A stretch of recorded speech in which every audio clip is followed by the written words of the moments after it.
I love to talk, film, discuss, to critique.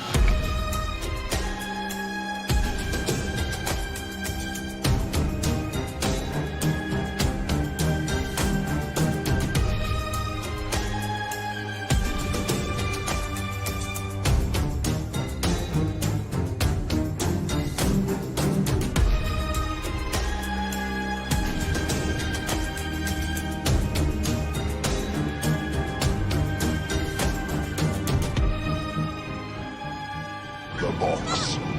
You opened it. We came. Yes, we did. What is up? What's happening, everybody? Welcome back to Blood Splatter Chatter here at our portion of the kickoff to March Madness going on across pop culture philosophers, Dylan's Horror Show right here and on One Collection Down, celebrating insanity in cinema all month long.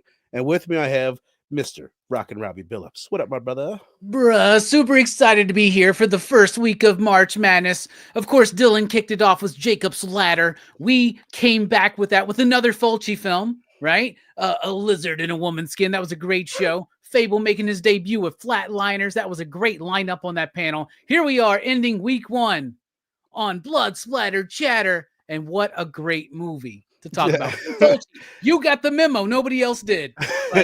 I was a great movie to talk about, hopefully. Great movie, we will debate that. But my brother, first time watch for you, Missing Link. What's happening, player? Yo. Yeah, this is gonna be a fun one, with a fun conversation for sure. I agree, man. We got a nice group in the chat already. My brother Two Gun up in here. D Dog, you son of a bitch. What up, D Dog? Appreciate you. My man Fable up in here. Eve from Nine Panel Grid. Don't call him Easy. I'll just leave it at that. My brothers, I appreciate all you guys being here. Bob. Alistair. Now, okay, let's get a couple things clear right off the bat. Not the movie I thought I picked, man. This is my fault. It's okay. It happens. Like you were saying backstage, Robbie, I did want to cover this eventually. It's definitely worth covering, worth getting to. But this is part of the Gates of Hell trilogy that Lucio Fulci did, renowned Italian film director, horror director from the 60s, 70s, and 80s. Maybe he did more, but that was his heyday. And in the Gates of Hell trilogy, there's The Beyond, dope movie. You've covered it recently on Pop Culture Philosophers, Robbie.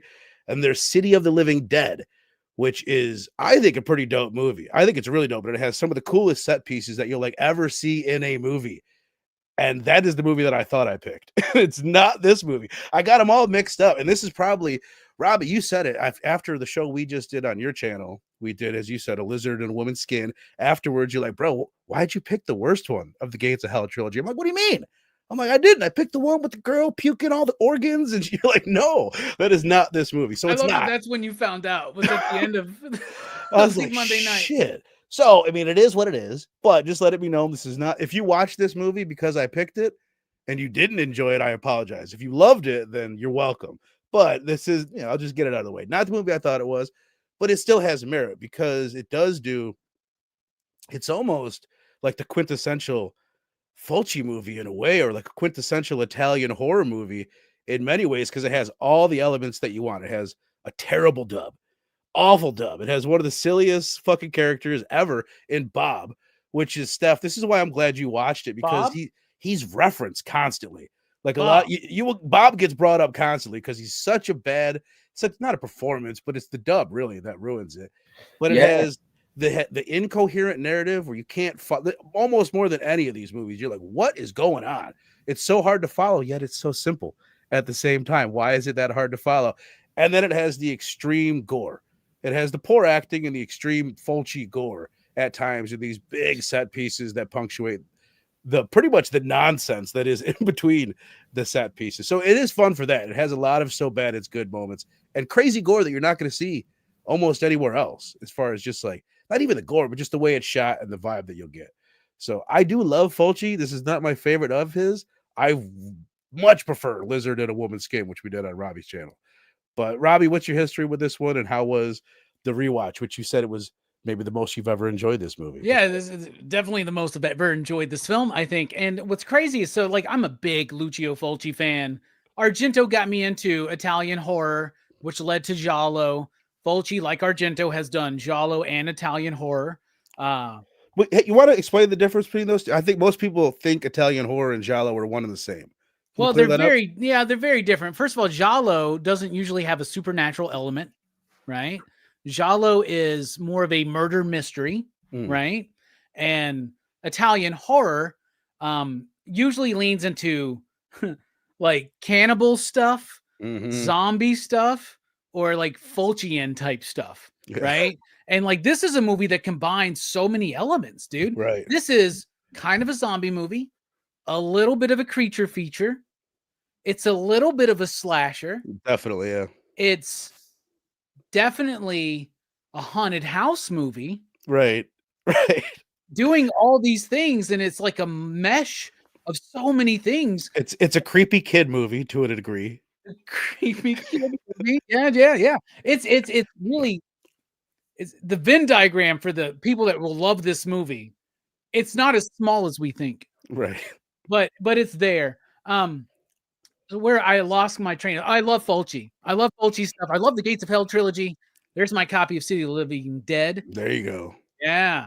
This is the most basic edition I have of the Gates of Hell because my Beyond is a 3-disc set, glow in the dark, with the movie score. And my House by the Cemetery is lenticular. Right? It's dope. Lenticular 3-disc set with the score and nice reversible cover right there. Very nice. Just had to flex that. But yeah, well, like so we covered this in the very earliest days of Dylan's Horror Show. We did the Gates of Hell trilogy. And compared to those other two movies, the Beyond to me is like I think Beyond is his best film, right? City of the Living Dead is super fun. But House by the Cemetery, it's a little bit, it's just say it's like less coherent than other Fulci films may sound to like some people as a weird statement. Because not a lot of his films have like a very cohesive narrative. In fact, not a lot of Italian horror films have that. The giallo do. They go out of their way to make sure that everybody knows kind of like what's going on, right? At least by the end of it, like Lizard, right? But Italian horror sometimes was just like, it wants to be dreamlike. It's just, and like we were talking about with Lizard and Woman's Skin, that movie was made because it was a response to the overwhelming success of Argento's Bird with the Crystal Plumage. Right. So after Zombie over there, which was Dawn of the Dead here, but the Argento cut, which they called Zombie, Fulci made Zombie 2. He goes into the zombie stuff. In this one, he's responding to another like set of movies that were popular across the world, The Shining and Amityville Horror.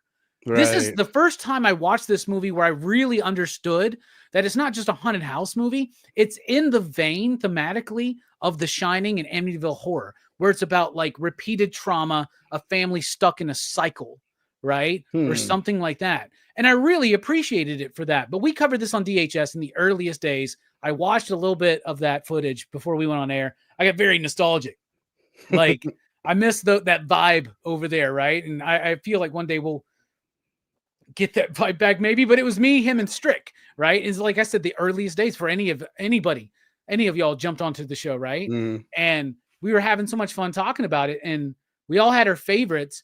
But what's crazy is that we all hated this movie. Like me and Strick didn't like this movie.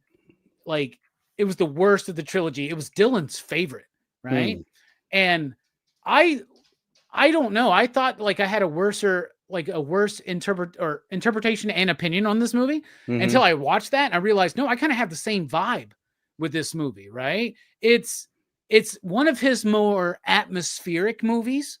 I really like it. One thing that bothers me about that stream is I keep saying that the music is by Fabio Frizzi, who does the music in City and Beyond, but it's not. It's Walter Rizzati. It's similar.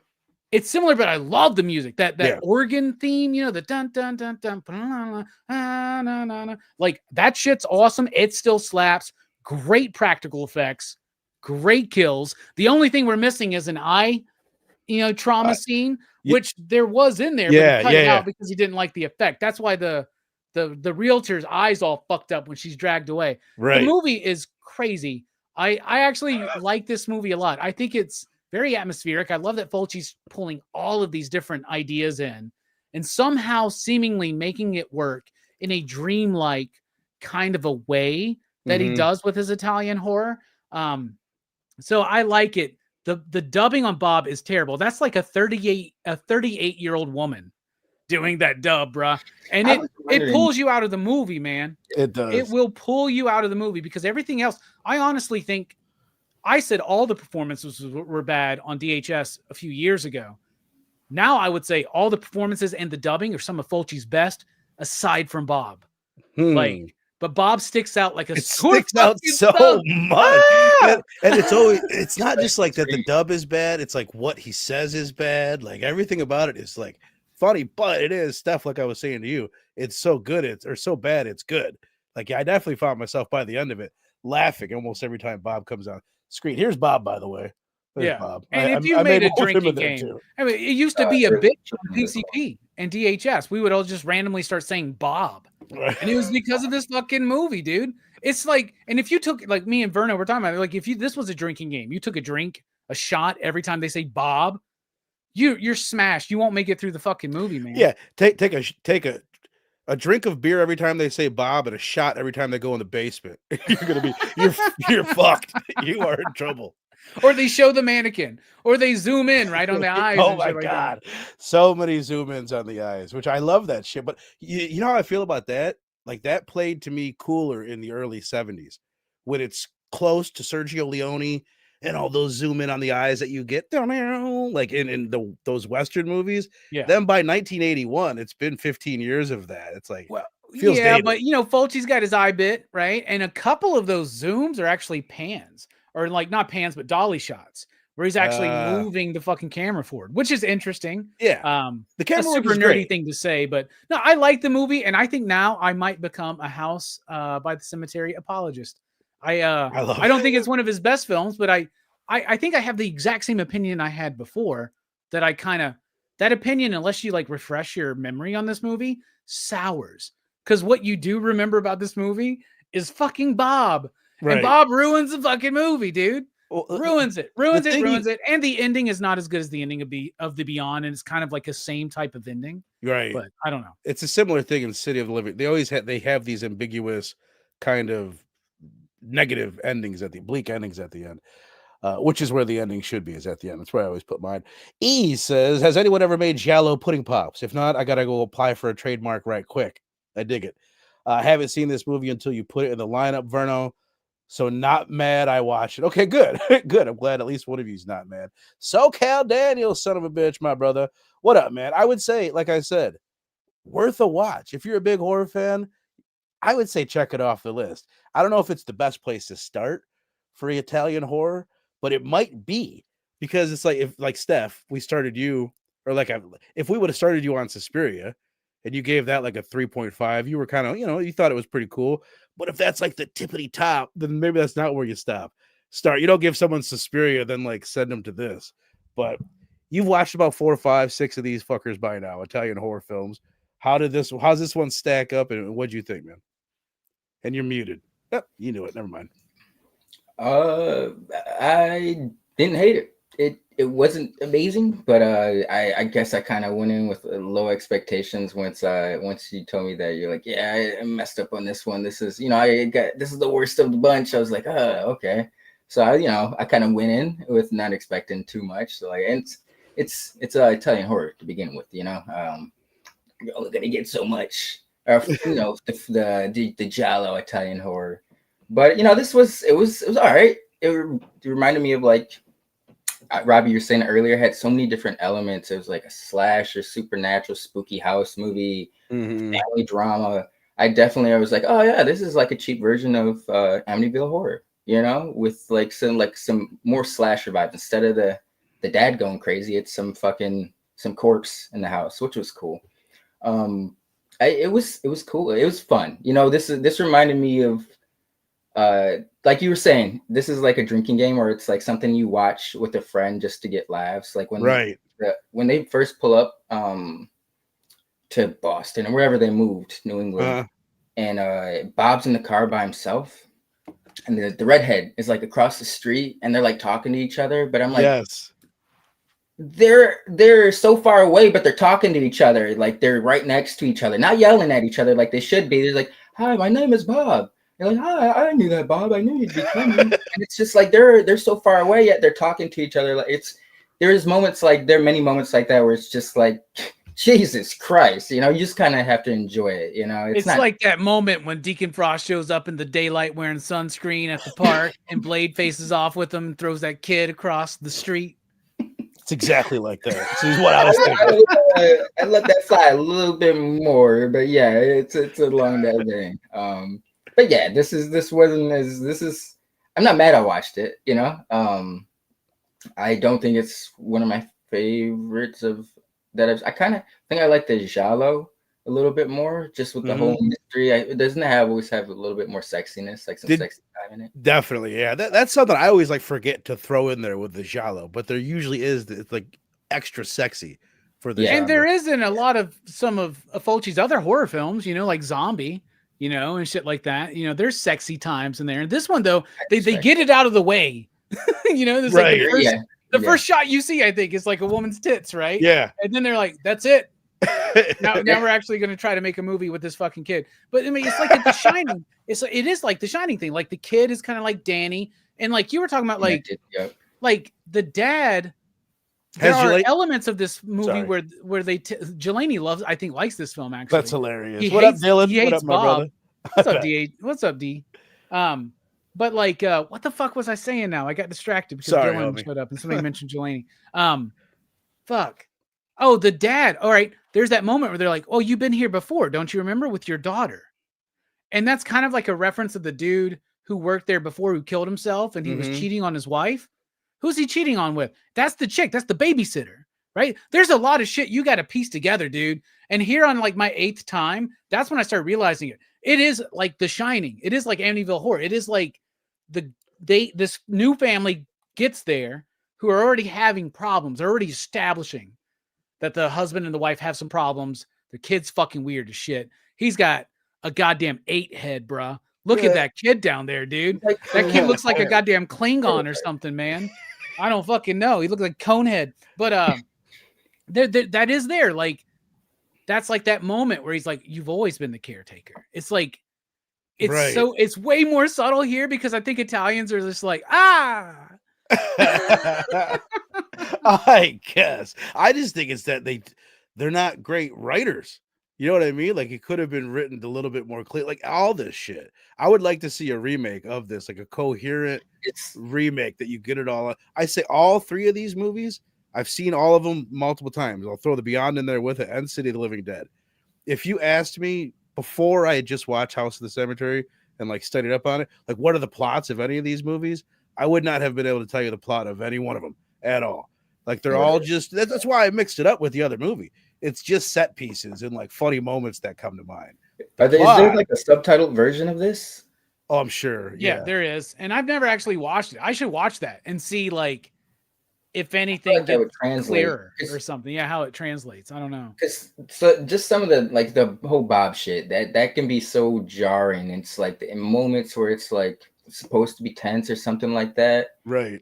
And it's like I'm like, Jesus, why did they? It's like when Bob was being pulled through the floor at one point, and I'm like, it took me out of it because in my head I'm like, why did they switch to the voice of a woman screaming? Like, right. Did they just have the redhead girl who's just scream for Bob instead of just having Bob scream? It was very, it's jarring, and it definitely takes you out of the story. So I'm wondering if it would just like the subtitle version. Yeah, there's an interview with the kid who plays Bob in the movie on here, and he literally apologizes. He's like, I'm sorry, man. Like, everybody hates me. He is the epitome of annoying kid. Annoying 5 head for show. Says this movie is always my favorite of the trilogy. I could go without Bob, but I love this as a monster movie. Yeah, because it works on many, many fronts. But slasher really stuck out to me this time. I wish I had watched it thinking The Shining and Amityville. Maybe I would have looked at it a little bit differently. But I did notice the slasher influence big time. What was that stuff? Oh, no, it was random. But I was just going to say the epitome of annoying kid is Beans from Even Stevens, if you've ever seen it. Terrible, terrible demon child. I guess gratefully I'm not aware of that one. Yeah, you just dodged the bullet. Let us get into a little bit. Oh, this is funny. Just while we're never too far away from Bob on this show, but while we're talking about him, he is also in another Fulci movie. He's in Manhattan Baby, which I have not seen. I'm pretty sure it's on Shudder. Have you seen it by chance, Robbie? Back in my Netflix on DVD through the mail days, so I barely remember it. You don't remember like if he's dubbed by the same person or anything like that? Oh, I don't think so. I don't. He doesn't stick out to me, but Okay. I don't know, man. I would hope so. Like, Bob's always stuck out to me in this fucking movie, man. He's the sore thumb of the goddamn movie, dude. Honestly, I think more people would appreciate this a little bit more. Not saying that people should appreciate it like as if it's the Beyond. Like, to me, the Beyond's very Lovecraftian. It's very deep. It's very resonant, right? And City of Living Dead is very fun, right? And they are simple stories. They're the gates of hell. So, like, there are 7 gates of hell. These are about places that are built over these gates of hell. They don't really reference that in this movie. They reference it in the Beyond and City. And City is about, the priest is corrupted and blah, blah, blah. And then Beyond's about the priest that's like killed by the mob that's corrupted, and they bury him there. And this is another like supposed like burial. It's I think this is only really connected because it's got like some of the same people. It was done the year after the Beyond. That's what I was going to ask you. It's got the same actresses in all 3 of them. The lead in this one, I'm not sure. Yeah. Catriona something. Yeah, Catriona McCall. Yeah, she's the main, the blonde in this one, the mom. And then the other thing I wanted to ask you is, and this is just to clear it up for me, in City of the Living Dead, when that priest he hangs himself, is that in a cemetery? I think it. I don't remember. Is there a I house? haven't seen that movie since. There's a goddamn house right next to that tree, right next to that cemetery. So when I think of that movie, I always think of the cemetery and the house. What city is that one set in? They're all set in different cities, right? Because Beyond set down in New Orleans or somewhere down in Louisiana. This is in New England. I can't remember where City is. I haven't seen City since we did these on DHS. Oh, yeah, that one's so good. Like, it's got, like I mentioned earlier, the one set piece from that one. You have, it's crazy if you've ever seen it. You have this priest like staring at this woman, and it keeps showing his eyes zoomed up, and she starts slowly like kind of like oozing out some shit from her mouth. And then all of a sudden just like gobs and gobs and gobs of guts start coming out of her mouth. And then eventually it's a fake head, and it's like there's a machine spraying the shit out of her mouth, and it's just like it goes on and on. It's and great. It's like a 2-minute scene or some shit, right? That's like Fulci's, like his trademark is the long drawn out kills, which is why it's cool. Like, one thing that really makes him stand out, even in the Italian horror, where you get the sacred and the profane next to each other, it's you linger on that shit. Like in this scene, which I want to ask you guys about your favorite set pieces, but the bit where you get the lady being stabbed and it's just like the blood splurting out of her neck, like the lighting on that and how gorgeous that is that you're only going to get that from Fulci and maybe Argento. You know what I mean? And probably just Fulci that is going to do it to that level with the slow-mo. I can't think of too many Argento things other than one where a woman's head's coming off with slow-mo. But anyway, I want to ask you, Lick, first, your first time watch, what stood out to you like as like the best set piece or the best horror moment or kill of the movie? There were a couple. Like at the beginning, I thought was pretty cool with the chick getting right here. Right. Yeah, I was like, that's pretty gnarly. It's a good way to start the film. And then I guess it wasn't really a kill, but because there's like a few where, like you said, he's just dragging people to the basement, and it's like the realtor scene. I had to like rewind that because I'm like, what happened to her fucking eye? Did I miss? Did I miss? And I didn't. Cut out. Fulci didn't like the effects that were done on the eye scene. So he cut it from the movie. Let's just randomly, she's been dragged on the stairs and she hit a nail, something. But that where he cuts the corpse creature or whatever, and you see like the maggots and shit start like oozing out of him. I thought that was pretty gnarly. That was cool. Super badass. That there, even with when he's got the iron stick and he's just jabbing the fucking lady, there's some good horror in this. I think that's probably the highlight. It's certainly not the characters. Right. I think you said earlier, like, could be a good movie to watch. I sound like such a loser, but I wish I had more friends that wanted to watch horror movies with me. All I got is this toddler. She's not into any of this shit. And my wife doesn't want to watch any of this. So I end up watching the majority of these. Like, this is we would have had so much more fun if we were all in a room together, drinking beers, blazing bongs, and fucking talking about Bob. Like it's just, you know what I Yep. mean? This movie's made for that, or what I was just thinking, like in the background at a Halloween party. Yeah. Yes. Like you got a bunch of TVs, and this is on one of the TVs. It's like There's enough set pieces coming up at certain times, right? right. We would have we would have a blast watching it together, but y'all might get annoyed because one of the things I do when I watch a movie like this with a group of friends is I go, "Hold on a second, you guys, shh, listen to that organ. That's really good." Robbie, you one of those people who like pauses the movie and is like, "All right, I'm going to break this down for you real quick." I have done that before when I felt the need to. It's all right. There was this doctor, Dr. Freudstein. And he I'll wanted to do live I'll do forever. that. I'll do that. Dude, be like, "Are y'all paying attention? like, because this is what's happening. Just so you know, so you're caught up because you're gonna miss some shit." Right. You're the phone police. Get off your phone. Which I am like that. I hate Fuck that. that, If like I'm especially- sitting there with my wife, like, come on, we're gonna watch this movie.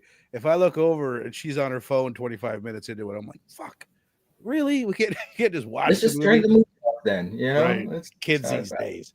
But Robbie, I wanted to ask you, but before I wanted to mention this real quick. Because Link, you mentioned the chick getting drag scene, which really it stands out to me. I think it's super badass when she gets dragged. Blood and Black Lace. This is from 1965. This is the second Giallo movie ever made. Here's how what like Mario Bava in 1965. This one got popular in Italy. And Italian Giallo started to become a thing in Italy at this point. It went international after Bird with the Crystal Plumage. And that's when it really blew up and you started getting like a shitload more of them. And the other thing I wanted to mention while I'm thinking of it that you reminded me of earlier, Robbie, I feel like we said Bird with Crystal Plumage came out in 70, and then Lizard in a Woman's Skin came out in 71. That was like right off the bat, oh, Dario's doing Giallo, let's do Giallo, and it became a thing. I feel like this and like the series of movies that Fulci did after Suspiria are the same thing. Like, oh, Argento's doing Supernatural. Let's do Supernatural. Like wherever Argento went, like that's kind of where like the because Italian guys followed. He does zombie, and then Mhm. like Supernatural, right? And then he's also got that Amityville, Shining kind of vibe along with this one. Dario never did a haunted house movie.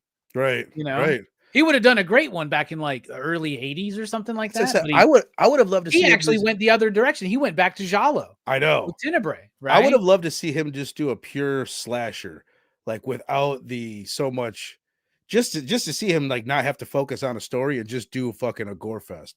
But speaking of gore fest, what did you think of the set pieces? What are some of the highlight moments for you in this? Oh, they're great. The death of the realtor, I think, is really gnarly. It's really it prolongs on it. It's great. That opening scene is great. But to me, it's when, and by the way, when the realtor gets killed and there's that big blood stain, the big blood drag across the fucking whole house. Right. Which it Who's happens in cleaning this. it? That's what I was fucking saying. That came from this. There's Yeah. a scene where a woman's dragged in this, and that's why I brought that up. Sorry. But go who's cleaning it? It's the chick, the babysitter, on. Anne. right? Who I think may already be dead in this movie, right? Just kind of like a cycle vibe I got. repeating. That's the mistress of the dude who lived there before, right? Dr. Peterson. Yeah, I guess. Yeah, I Peterson. put all these together. I had to Okay, memorize nice, before the nice, show nice. started. But her death in this movie is one of my favorites, dude. Because you get a lot of decapitations in these kind of movies, whether it's Jolly film or whether it's Italian horror or just slashers in America or anything like that, right? There was effort into getting that head off, bro. Yeah. And it works. And these are some of the best. This is like the way Day of the Dead is to Tom Savini and George Romero. That's what this is for Fulci. This is like, to me, some of the best makeup effects we have in a Fulci movie. The maggot stuff you were talking about, Link, like that's kind of like an idea that Fulci or whoever had in Zombie 2, right? Which we know as Zombie, right? Where they're like maggots and worms because they're corpses, right? And then when all the maggots come out, it's so fucking gross, Of And course, it does look Argento like shit. maggots first in Suspiria, but yeah, It's not so the maggots in the disgusting. body though. Yeah. I like the maggots on the knife too. They like raise the knife up with the maggots and the maggot covered shit on it. Yeah. But that beheading, man, that was super gnarly, man. Like you felt the effort. It's uncomfortable, man. Right. I love the gore in this movie. He's great at throat slashes. Or I always say him, like it's not his practical effect guys, but clearly he has some input because you get the same results in all the movies. But yeah, there's a lot of throats being slashed. That kill with the babysitter getting her head cut off. My favorite thing about it is Bob. It's fucking Bob. Like he's like, oh, there's someone screaming in the basement. Okay, let me gear up. And he grabbed my teddy bear. I need my pink gun. I need all my shit. And like they're intercutting it. So you're seeing like the babysitter getting attacked and he's making his way down there. But the way that they edited it, she gets killed and he's still halfway down. They're still cutting back to Bob like he might be saving the day. And it's like, why are you editing it like this? It's over. It's fucking over, Bob. You're too late. You're not going to make it. This is hysterical. I loved it. The other thing too, when Anne is cleaning up the blood trail, she gets caught by the mom, right? And she goes, "What are you doing?" She goes, "I spilled some coffee." Yeah. That's what she fucking says, bro. She shouldn't even say she's spilling it. She just says, "I made some coffee." Oh yeah, It's like it has nothing to do with the pile of blood that you're cleaning up. And well, okay, here's the other thing. Because at that point in the movie, you're like, oh, Anne has something to hide. Fulci's zooming in on her eyes. She looks hella suspicious. You're like, okay, so Anne is part of whatever's happening in the basement, which she may be. Then why did they kill her right after that? So then you're like, wait a minute, what the fuck? Was it the fuck? That's what I'm saying. Like they're mimicking shit. Like the dad. I see. Who was it? Fable says the dad was useless, right? Well, kinda. Like he's there for exposition, right? He's the one exploring the mystery, but he's also repeating a cycle. And so it's like it's trying to do the Shining thing. They're like, well, we can't be too like the Shining, so let's put a zombie monster in the basement, and that's what's really happening. But it is still the idea that because like he facilitates some of this stuff to happen. You know what I'm saying? Like he doesn't report certain things. Like you get the vibe that he's starting to kind of, and then they eventually die. But then there's the element of where they dead the whole time. They just repeating a fucking cycle. All kinds of fucking crazy shit like that. Like you can read into this movie. They may not be their intent. You know what I'm saying? But like they definitely were trying to do Shining, supernatural. Like I don't know, man. The Beyond, when you watch it in the trilogy, it's the weak because it goes city, beyond, house, but on its own, pretty solid. Well, what's crazy, I think. No, go ahead. I was gonna say real quick is how they all came out with like 79 through 81. All four of those movies came out, Zombie and all of the Gates of Hell trilogy. And like I said, I didn't watch them all back to back, but I feel like they ran out of either steam or money by the end of this one because it seems to be the most incoherent one. You know what I mean? But what were you gonna say, Link? Oh no, speaking of the dad being inept, it was kind of one of my favorite scenes just because it was like, Jesus Christ, you know, it's just a good laugh scene. It's like when when Bob he's in it's towards the end, he's like in that room with the corpse and he's screaming, the chick is screaming as Bob, and the dad's got the little mini axe and he's just like hitting all over the door instead of one spot. And then at one point, it's like he's working on the handle. Then it shows he's like, "Fuck the handle. Let's go for the middle of the fucking door." And I'm just like, yes, Jesus Christ! I love it. You know? The dad said, "I had to put this in my notes. I had to get this quote right." The dad says, "Bob, move away from the door. Keep away from the door." And Bob says, "Yes, I will." He says, "Yes, I will." And the zombie or whatever the fuck it is presses his head up against the door. But dude, how do you think they did I like that scene. Like Bob's head is right here, the child's head is right there, and a blade comes out like bashing through the door. It's not in reverse. I think it's just good cutting and pasting is best they could for back then. Yeah, I think Fulci don't give a fuck. There was no code to make this movie back in that day, man. They're like, okay, we'll draw a line. Bob, stand perfectly Dude, still. like honestly, if this was your first time watching this movie, like you might think that Bob could die, and honestly, I think he does. Right?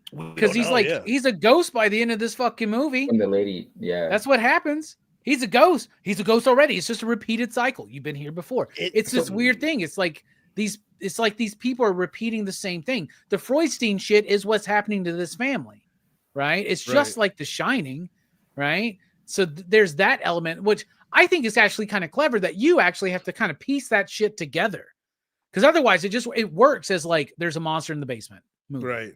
Right? It works that way. But if you choose to dive deeper, you can. If you choose to go beyond the 48-year-old woman that's voicing fucking Bob, you know, like you can dive deeper into this film, and it's got elements that kind of work for it. That I really appreciate. Also, that bat scene, I always thought was stupid as fuck. But dude, This time I was like, that's the craziest fucking scene. The fact that it's just like, I don't know if I was the right level of high, but like him, like with that bat, he cannot get it off. He's spraying blood fucking all over his son and shit. Like I was just like hysterically laughing, man. I was like, this is too funny. That was one of the first scenes of the dad showing how useless he is. It was Yes. that right there. What am I? Correct me if I'm wrong, Robbie. Was there a bat scene in Lizard in a Woman's Skin? Yeah, she Right. goes into the room and there's the bat that comes and attacks her. There's man. the bat in that. We've got the bat in Suspiria. yeah. Right? Or no. That's the follow-up to Suspiria where they do the bat. Or is it in Suspiria? One of them. That's Well, in Inferno. Inferno. Right. Yeah. Right. I Either think, way, and it's then just kind of Phantasm funny. has a very similar scene. Right. And I think it Yeah. probably all comes from Dracula. Right? I mean, there's the bat scene in Dracula. Am I fucking tripping? I don't know. Either way, it's funny. I just feel like they kept redoing that fucking bat scene in so many movies. But I'm glad that Fable brought it up. I read earlier that it's like it's a real bat and fake blood. I'm like, what part of that was the real bat? Like, There's no real bat latched onto him. You know that's what I'm saying. Like there was and no you way can that see the was wire, real. right? I think in some point. I don't know. Johnny, I don't know. There's a recap. weird thing in Italian horror What up, and brother? giallo where random animal attacks, like spiders, right? Killing, like that's into the beyond, right? The spiders just show up and just eat that's somebody alive. And That's what I asked you after that show. I'm like, you're saying it's not the one with the puke in the mouth? You're like, no. I'm like, is the one with the spiders? And you're like, no, I don't think so. It's like, fuck, I was way off. Okay, we're talking about digging deeper into this thing. So let's dig deep into this quote right here, and let's get the meaning behind this quote. At the end of the movie is, "No one will ever know whether children are monsters or monsters are children," by Henry James. First of all, is Henry James a real person? Is that a real quote? Second he's a of real all, person. what the fuck does that mean? Anybody got anything there? I'll tell you this. So he's a real dude. He's the writer of like Taming of the Screw or Turning of the Screw, right? The ghost story, the famous ghost story, right? Oh, okay, Turning of okay. the Screw, right? So, but this quote is not from him. This quote was made up by Lucio Fulci, That's and it was put there to make the movie feel That's more so funny. poignant at the end and feel an attachment to something that it was trying to do, right? Which is a ghost story about a repeated cycle. Like it's all made up. What does it mean? I don't fucking know. It means, yeah, Bob is the monster in the fucking film, right? Because he's what's holding this fucking film back.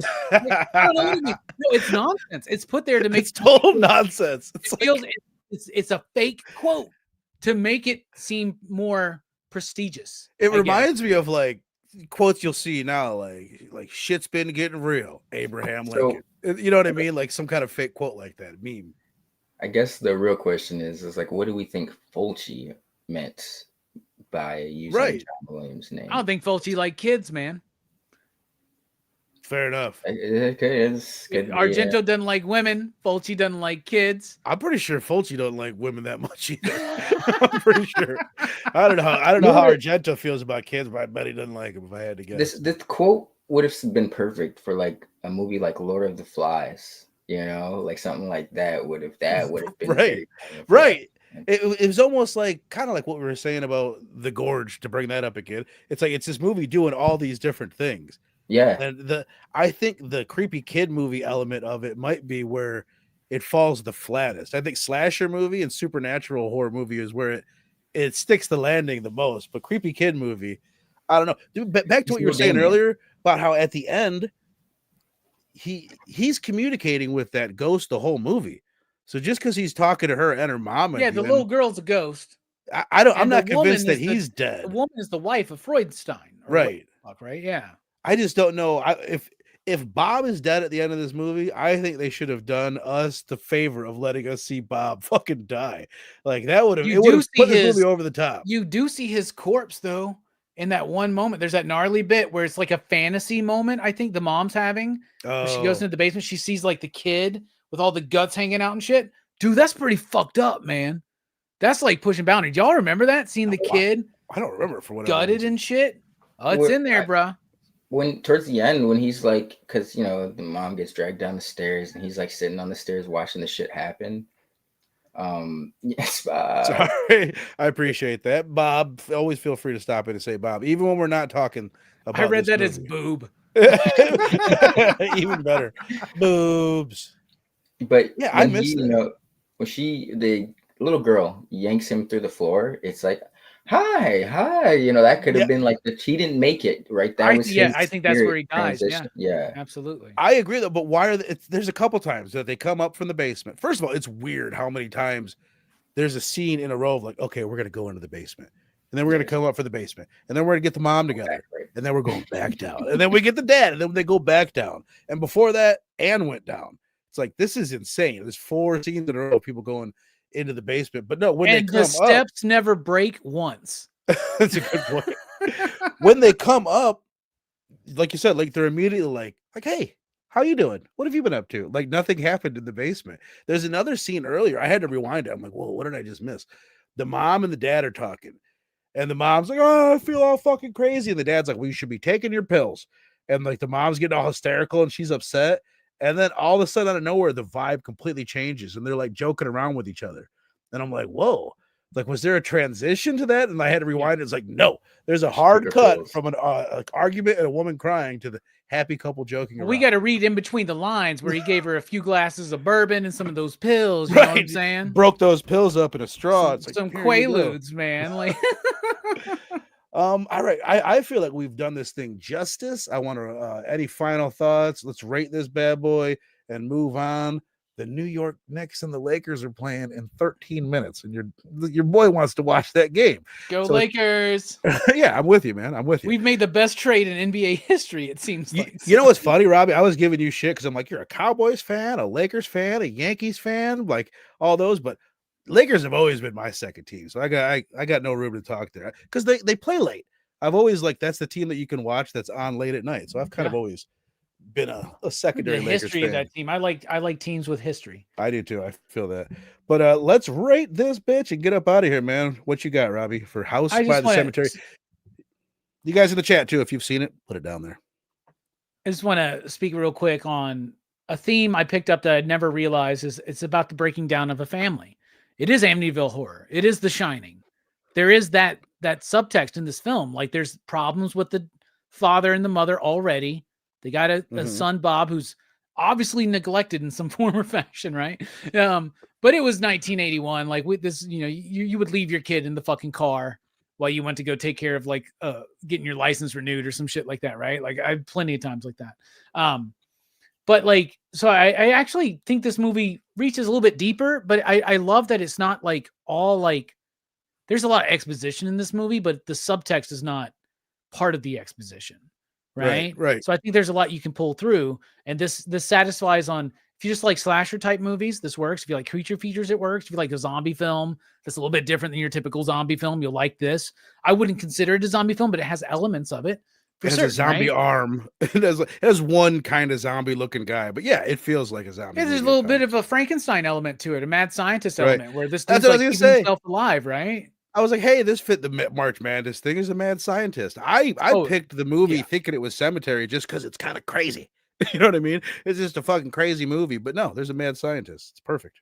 Yeah. Oh, any Fulci film works pretty much for March Madness, right? But all in all, I'll give it the same rating I gave it before. Like Bob holds it up, but even though I appreciated it more this time, I'll give it the same rating I gave it before, which is a 4 out of 5. Damn. I think it's a solid entry.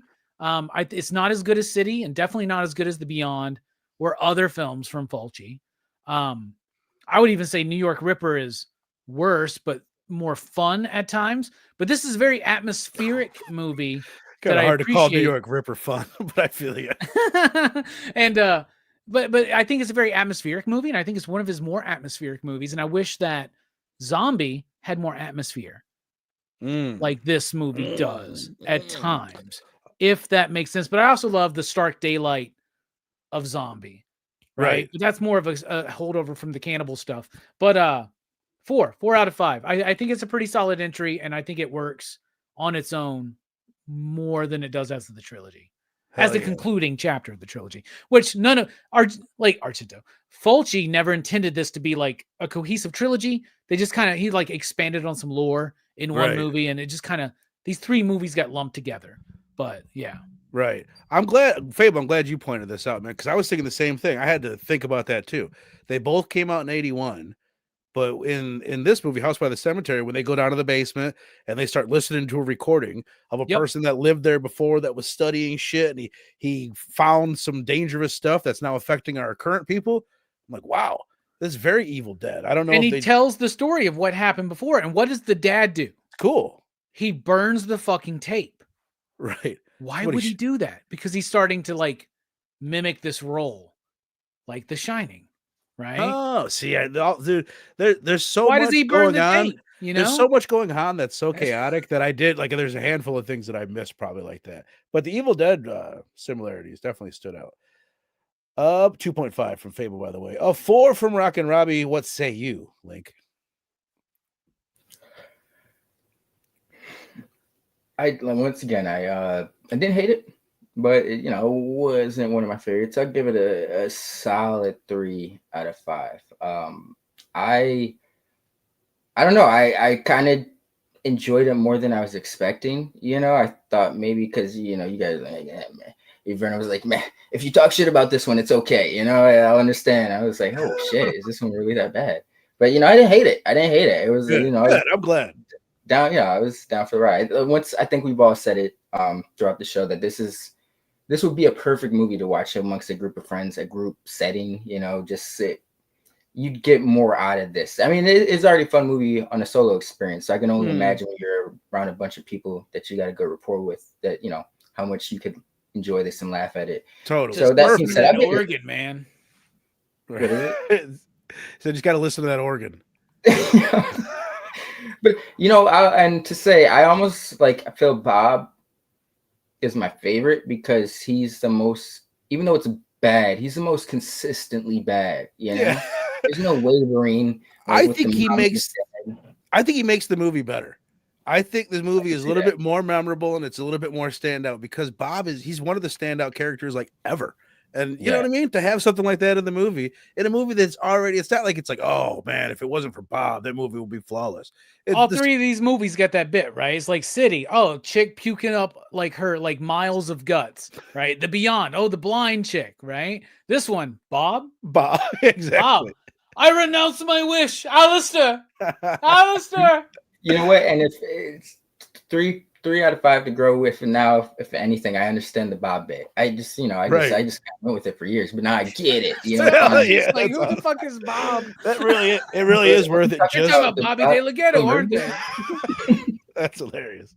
All right, hell yeah, man. So a 3 from Link, a 4 from Robbie, and I'm gonna go right there. I was honestly at a 2.5 or fucking around there, but I think the conversation and thinking about it and its place in history and what its strengths are, I feel pretty comfortable with a 3. I think Bob actually bumps it up a bit. I wanted to mention the set design. That's something Italians just do differently. If you watch Sergio Leone, you watch those Dollar Trilogy movies, it's insane. The set design and the detail that's put in the sets is crazy. When they're walking down in the basement, just the way the cobwebs look, and I don't know, there's something about it. They pay so much more attention to detail. It's beautiful, man. It's beautiful. I think I heard Stuart Gordon say, because he shot a couple movies in Italy, and he was talking about what am I trying to say? The level of artistry amongst the crew, the way everybody in the crew is looking at this as an art project rather than a job, or trying to advance their career and shit. I think if there's one thing Giallo, I picked up on. I'm still green around these areas, but I picked up on from Italian horror and Giallo is they'll do one thing, they will establish a vibe and atmosphere. Mm-hmm. And I can respect. You got to respect that, because that's hard to do in itself. Yeah, it's there's a thing in filmmaking, right, where it was first filmmaking was about a technical thing, then it became more of an artistic expression. Right. In Europe, I mean, that's where you have the French New Wave movement and, look at Italian cinema. I mean, Fellini's work, right? Mm-hmm. Look at Federico Fellini, the influence, these filmmakers, even if you're making schlock cinema, they still want to make it as beautiful and here in the States, we would call it artsy, But to them, it's like there's no film is art, right? They weren't making Fast and Furious at the time, right? And there was at the time in the 70s, this, in Italy and France and other European countries, that movement stayed alive and still lives, right? But like, especially back then, but like in the States, we were starting to get back to that with like Scorsese and Spielberg and Coppola and even Lucas, right? This like De Palma, this like new wave of filmmakers that were coming in that were influenced by films from France and Italy, right? So there's something about Italian filmmaking to me that is just it's the style and artsy nature of it. No matter what the content of the movie is, that's what I love, dude. We could be talking about a Fellini film or an Argento film or a Fulci film, or we could be talking, like I said, we could be talking about like Fellini and Fulci, and you see the similarities. You just see the Sergio Leone. I think the ones that like everybody has at least seen when you were kids, those fucking Clint Eastwood movies. You see, it's the other way around, but like you see what Fulci saw. You know what I mean? Like that's because I really got more familiar with the Italian horror guys, and then went back to the westerns as an adult. And all I can see is all the Fulciisms and the Argento. It's like, oh, that's where they got so much of this shit from. All the eyes. Every time I see that in a Fulci movie, I think of that soundtrack to it. It's like, yeah, that's where it comes from. And those, it's the same thing with the atmosphere and the set designs and that stuff. But hell yeah, man. A 3 from me, a 3 from Link, a 4 from Robbie, a 3 from Two Gun Pedro, and a 2.5 from Fable. I think I saw up there somewhere. I'm pretty sure. So yeah, hell motherfucking yeah, that's a wrap on another Fulci film, and we will continue March Madness here on Blood Splatter Chatter next Thursday with The Machinist. Very excited about that, man. I've only seen this movie one time. It was one of those rando movies I just watched one night, and I was like, whoa. I'm like, that was awesome. I just remember it being like a vibe and thinking it was really cool, and I don't remember a whole shitload about it, but I know it fits this theme rather well. And then this Sunday, though, before that, this Sunday, Link and I are getting together at 1 o'clock Central Time to talk about 2 movies I'm dying to see. Both getting great reviews, 2 brand new movies, both out video on demand.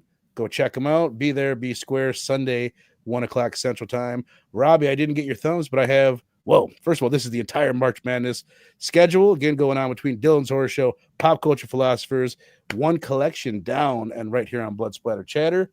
Screenshot it, be there for it all. And then, Robbie, I didn't get your thumb, but this is what we just did.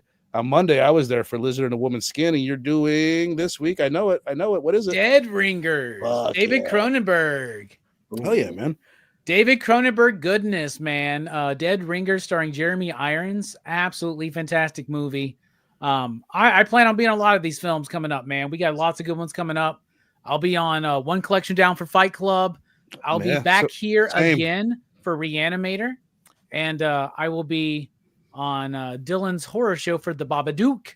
Ooh, and, yeah, I love that film. So that's a fun one. So, this is the best March Madness lineup we ever had because we all got the assignment correct, except for week 1. Me and you were the only ones who understood. Week 1 should be Fulci week, so we'll work that out next year. So this was actually I had another thing set up for it. Then I'm like, well, let me look at Robbie's list for inspiration. I'm like, oh fuck, I'll do Fulci week 1. That seems like a good idea. Yeah. But all right, hell yeah, man. As I said, go check this out. Great show. We had a great conversation. That was a great conversation, man. It really was. Check that out. Sunday, be here with me and Link, and again next Thursday, be here for The Machinist. Very excited about that. Hell yeah. Link, you got anything going on you want to tell people about or tell people where they can find you online? I'll always be popping up here and there. I won't be gone for too long. But no. I just want to put that in there, man. I don't know. I like that. I forgot about that. You got to bring that back more.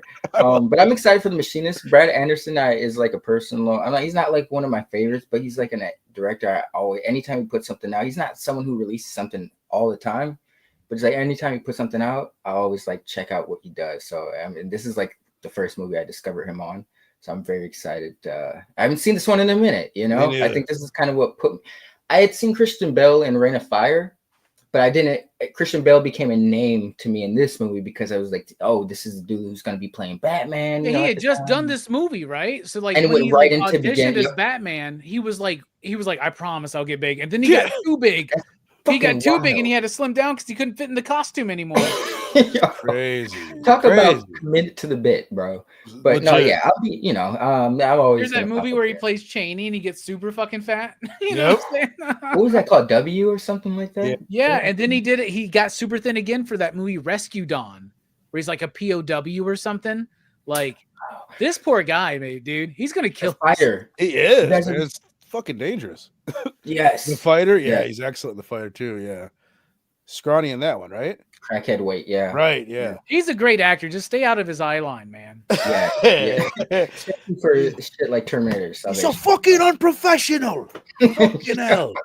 All right, we're gonna get up out this bitch. I appreciate you guys in the chat. You guys are the shit, and we'll see you on Sunday or Thursday, but you'll be here Sunday. It'll be cool.